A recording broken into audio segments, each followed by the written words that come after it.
வணக்கம். இன்னைக்கு நம்ம பார்க்க போற படம் என்னன்னா, வினோத் இயக்கத்தில் அனிருத் அவர்கள் இசையமைச்சு தளபதி விஜய் நடித்த கடைசி படமாக சொல்லக்கூடிய ஜனநாயகன் படத்தை பற்றி தான் பார்க்க போகிறோம். இந்த படத்தை பற்றி பார்க்கணும் அப்படின்னாக்க, இந்த படத்தில் ஸ்டோரி அப்படின்னு ஒன்று இருக்குது. ஆனால் ஸ்க்ரீன் பிளே அப்படிங்கிறது எப்படி வேணுமாலும் இருக்கும் அப்படிங்கிறது தான் உண்மை. நான் எப்படி வேணுமாலும் ஒரு ஸ்க்ரீன் பிளே பண்ணுவேன். ஏன்னா நான் ஒரு மிகப்பெரிய உச்ச நடிகரை எடுத்து ஹீரோவாக போட்டிருக்கேன். நான் என்ன ஸ்க்ரீன் பிளே பண்ணாலும் அதை நீ எந்த ஒரு லாஜிக்கும் எதிர்பார்க்காம உட்காந்து நீயே பார்க்கணும். அப்போ தான் நீ உண்மையான தளபதி தொண்டன் அப்படின்னு ஒரு வரியை போட்டிருந்தாக்க சரி, ஓகே, நம்மளும் ரெடி ஆகிக்கலாம். ஏன்னா நம்ம தளபதி வர போகிறாரு, என்ன ஸ்க்ரீன் பிளேவாக இருந்தாலும் பார்த்துக்கலாம் அப்படின்னு சொல்லி முன்னாடியே ஆயத்தமாகி உட்காந்துருப்பாங்க தேட்டரில். அதை போடாமல் டைரெக்டாக அவர் எப்பவும் போல ஒரு தளபதி படத்தை ஒரு மாசா ஹிட்டாக பயங்கரமான ஸ்கிரிப்டோட தெளிவாகவே கொடுப்பாங்களே அப்படிங்கிற எதிர்பார்ப்போடு போய் உட்காந்தோம் அப்படின்னாக்க கண்டிப்பாக அது ஒரு ஏமாற்றமாக தான் இருக்கும். படம் ஆரம்பித்ததுலேருந்து முதல் 3/4 மணி நேரம் எப்படியும் ஒரு 3 தெய்வத்தை வேண்டி முடிஞ்ச அளவுக்கு பல்ல கடிச்சிட்டு பார்த்து போடலாம். ஆனால் இந்த கிளைமேக்ஸ்ன்னு சொல்லிட்டு இப்போ நான் கொடுக்குறேன் பாடுறா தொடரான கண்டினியூட்டிவான ஒரு ஃபைட் சீன், எத்தனை மிஷன் போட்டு எத்தனை பேரை தூக்குறாரு பாடுறா, மொத்த சரக்கு நான் இறக்கி காட்டுண்டா அப்படின்னு சொல்லிட்டு ஒரு கிளைமேக்ஸ் கொடுத்துருக்காங்க. ஒரு 1/2 ஹவருக்கு, லாஸ்ட் 1/2 ஹவர் என்ன தாண்டா பண்ணிக்கிட்டு இருக்கீங்க?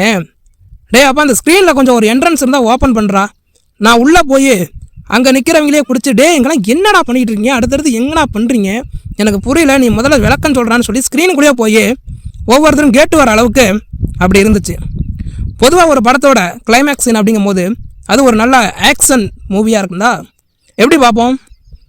அந்த சீட்டோட எட்ஜில் உட்காந்து ஆஹா என்ன நடக்க போகுதோ அப்படிங்கிற மிகப்பெரிய பதட்டத்துலையும் கன்ஃபியூஷன்லையும் எதிர்பார்ப்புலையும் உட்காந்து பார்ப்போம். ஆனால் அந்த படத்தில் கடைசி 30 நிமிஷம் எல்லாம் எப்படி உட்காந்துருக்காங்கனாக்க, ஒவ்வொருத்தனும் சைடு அடித்து திரும்பி பக்கத்தில் இருக்க பேசிகிட்டு இருக்கேன். மாப்பிள்ள உனக்கு எதாவது புரியுது? எனக்கு ஒன்றுமே புரியலடா அப்படிங்க.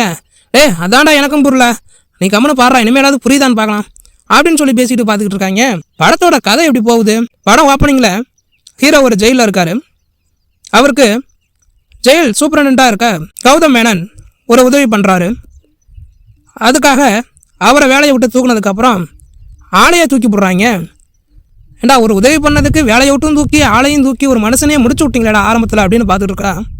அவருடைய குழந்தையை எடுத்து ஹீரோ எந்த அளவுக்கு சிறப்பாக வளர்க்குறாரு, அந்த குழந்தைய வளர்க்குற போது ஏற்படக்கூடிய சிக்கல்களை எப்படி எதிர்த்து வின் பண்ணி வராரு அப்படிங்கிறது தான் படத்தோட கருவாவே இருக்குது. சரி, அப்பவும் போல் ஒரு விஜய் படம் மாஸ் அண்டு பயங்கர மாஸாக இருக்கும், அப்படியே பார்க்கலாம்.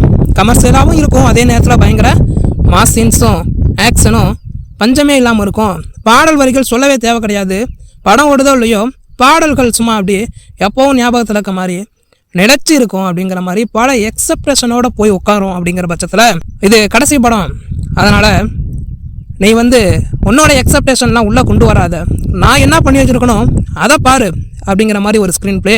சரி, உட்காந்து பார்ப்போம்னா எந்த ஒரு சீன்லேயும் பெருசாக அந்த லாஜிக் அப்படிங்கிறதுக்கே முக்கியத்துவம் கொடுக்கல. சில சீன்கள் ரொம்ப அருமையாக எடுத்து வச்சுருந்தாங்க, நல்லா ரசிக்கும்படியாக இருந்துச்சு. ஆனால் இன்னொரு தடவை அந்த சீன் வந்தால் கூட நல்லா இருக்குமேங்கிற மாதிரி சில சீன்கள் ரொம்ப அழகாகவும் அருமையாகவும் எடுத்து சூப்பராக வச்சுருந்தாங்க.